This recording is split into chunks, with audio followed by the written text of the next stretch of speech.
Okay, this is the second video of week 2, dealing with one of the most important topics that you have as a operator of a nonprofit, and that is your volunteers, the recruitment and management. The learning outcomes is that by the end of this reading and the material for this week, to be able to analyze the needs and expectations of volunteers and to be able to evaluate the best methods to attract and retain volunteers at all levels of the organization. This is from Nonprofit Management 101, chapters 32 and 33. Okay, chapter 2, 32, recruiting volunteers. Well, there are a lot of people that want to volunteer. Last week we saw the number of people that are involved in nonprofits. There are millions of people. Your job is to find them and to show them that they should volunteer for your organization. Who actually volunteers? It's about 25% of the American public volunteer. You have young people, middle-aged baby boomers, and the older adults. The older adults make a major part of the nonprofit volunteers. If you're planning on attracting volunteers to your nonprofit, you need to understand what motivates them. One of the primary motivations of volunteers is just that internal drive that they want to help others. They want to make a difference in the lives of others. This becomes even more important in the middle-aged and in the older communities. That a lot of volunteers have had very successful careers, and now they want to be able to make a difference, not just a dollar. They want to be involved in their community. They want to experience the giving back some of the benefits that they've received during their careers. And they want to contribute to a cause. This is more for the baby boomers and the young people. They're driven by a sense of there is something important in life and more than just making a dollar, and they want to be involved in that. So you have to find out the people that are involved and the people that are committed to your cause and be able to locate them and give them the opportunity to meet that motivation. Number 4 is to develop new skills and have new experiences. Working in a nonprofit is actually a very good way for especially young people to be able to develop some experience, develop some part of their resume. So it's not always serving others. Sometimes it's self-serving, and those can still be very, very valuable volunteers. They want to use their skills in a different way than they do on their job. And you see this with a lot of the professionals, lawyers, doctors, business consultants. They just really yearn to use their skills to help others. You have Doctors Without Borders, and you have pro bono work by lawyers. You have business executives that have retired and become business consultants. They want to use that knowledge to be able to promote a nonprofit business. And finally, especially for the elderly, it's to stay fit. It's to give them something to do when they're not going to work every day, and it helps them to stay physically and mentally alert. So what motivates volunteers? In a survey, 70% of the volunteers said that volunteering was either very important or one of the most important things that they did in their life. People want to volunteer. They want to help other people. They want to have an impact. And it is your job as the CEO and as a recruiter for volunteers to find those volunteers that will fit best within your organization. So the key is to identify and stay focused on giving supporters a genuine opportunity to be part of something bigger than themselves. But of course there are barriers to volunteers too. Why doesn't everybody volunteer, even those that want to? Well, one of the big things is lack of time. We live very busy lives, and that means that you have to target your volunteers. You have to structure it in such a way that recognizes that these people have other jobs.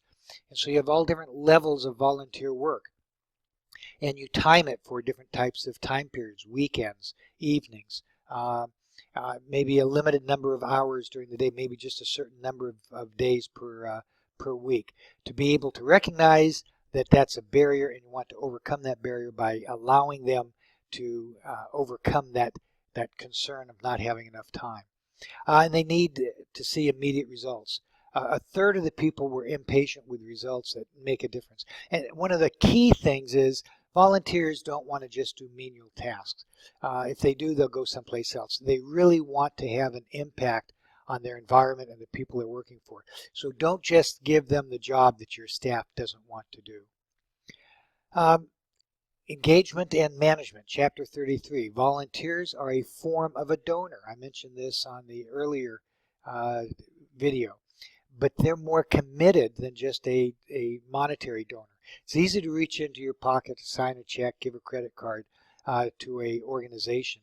But those that volunteer their time and their commitment and their mind and energy are the ones that are really the top level donors for your organization.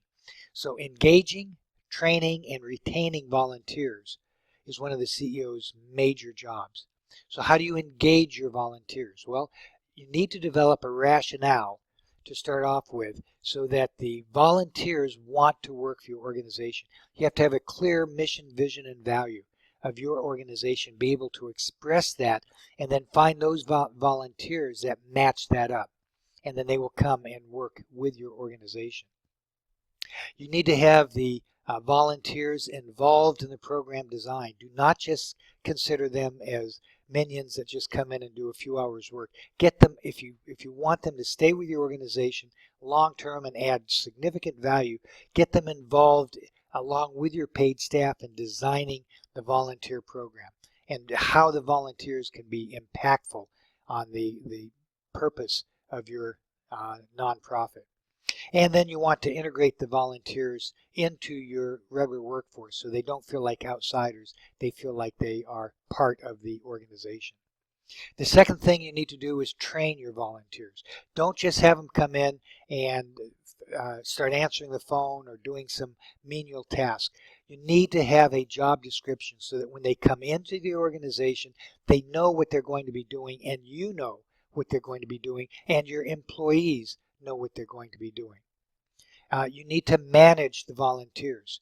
You should have a volunteer coordinator, a person whose job, depending on the size of your organization, but if it's a larger organization whose sole job is to manage the volunteer effort. Without a roadmap, there'll be confusion and lost opportunities. There needs to be a plan and an organization as to how your volunteers will be working. And finally, you need to evaluate the volunteers, just like you evaluate others on the job. Once a year, every 6 months or every quarter, let them know how they're doing and let them know how they can do what they're doing better.